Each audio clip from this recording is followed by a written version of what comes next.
In this series, we're going to talk about cutting Koroit Boulder Opal, which is a type of opal that forms within ironstone. It's from Australia, and it typically forms within veins in the ironstone. So I'm going to show you this sample that I'm going to be working on.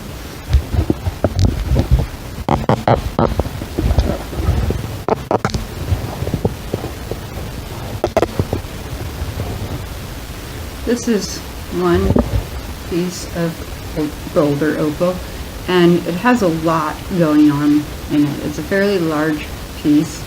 Let's see how big it is in relation to my hand. And on some sides, it has some nice, really colorful opal exposed. There's some on that side, and then there's some of the really pretty electric blue or purple on that side.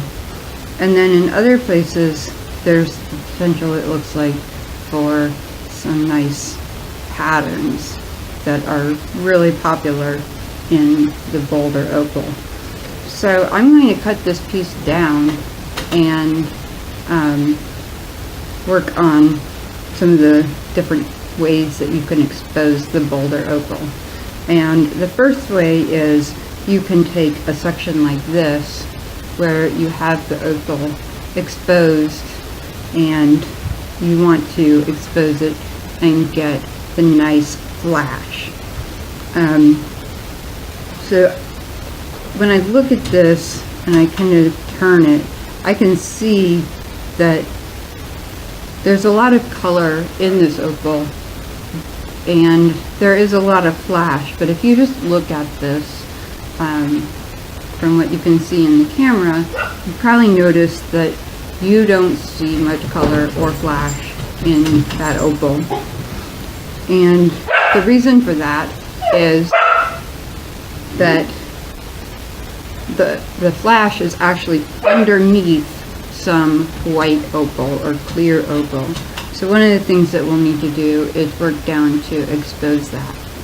So the first thing that I want to do is determine, I'm going to work on this section of exposed opal, and I want to determine how far that opal extends.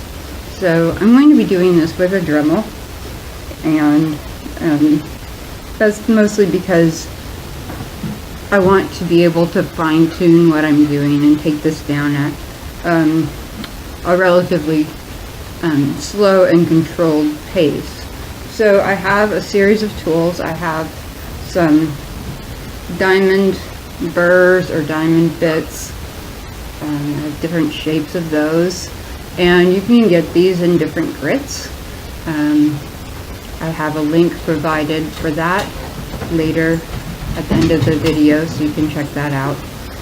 And then I have some noisy dogs and some polishing pads, and again I have different grits of these, and these will be for the polishing of the opal.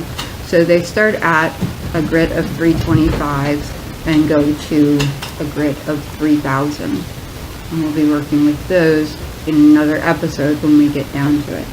So when I'm first exposing this, the tip that I'm going to be working with is a diamond tip, and it's a round end, and it's a fairly large one. So I have a couple of different round tips.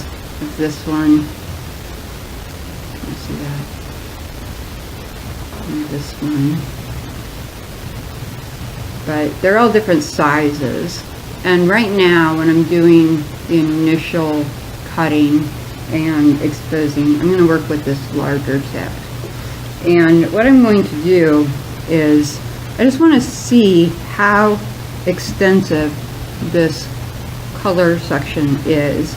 So I'm going to start near the edge of the colored opal, and I'm going to work the ironstone down to the colored section. I'm going to show you that a little bit, and then I'm going to pause and come back so that this is not a very lengthy video.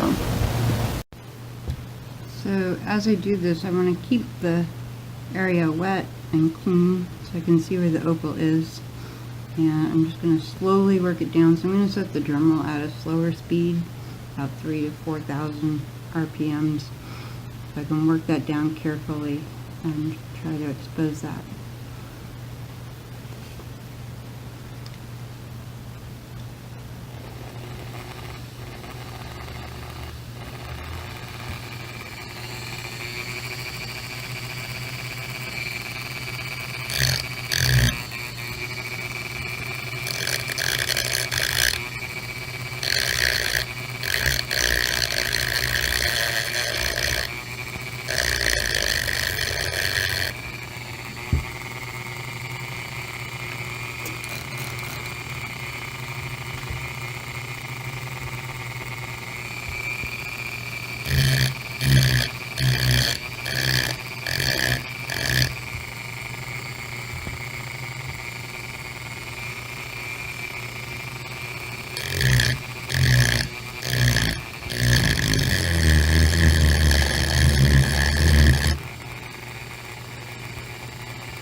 I'm not really seeing a whole lot more up this way.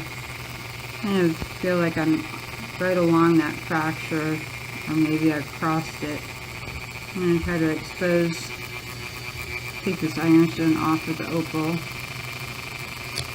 very gently so that I don't break the opal.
You're always making decisions when you're cutting this, and one thing is you may decide to leave some of that ironstone for the pattern effect.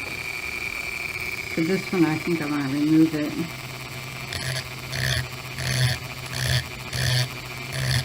That ironstone there doesn't really have a lot of pattern to it. We'll see how far it goes down into the opal.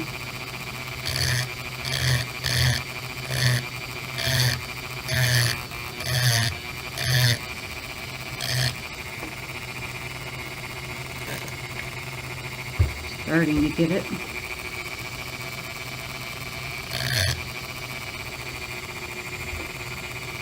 The ironstone is really muddy.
So